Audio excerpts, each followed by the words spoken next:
আজ 24 আগস্ট 2025। দৈনিক যুগান্তরের প্রধান শিরোনাম: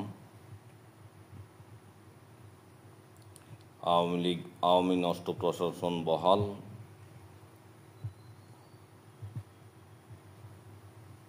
ছাত্রদল ছাড়া প্যানেল দেয়নি অন্য সংগঠন, দাবি ভারতে অনুপ্রবেশকালে বাংলাদেশি পুলিশ কর্মকর্তা গ্রেপ্তার,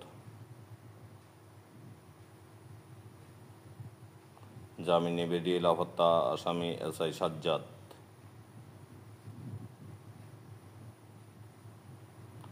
৭১ ইস্যুর সমাধান চাইল এনসিপি, জবাবে যা বললেন ইশাকদার, সরোয়ার তুষারের শোকজ নোটিশ প্রত্যাহার করল এনসিপি, ভোট কেন্দ্র বাক্স দখলের স্বপ্নভঙ্গ হবে সিইসি,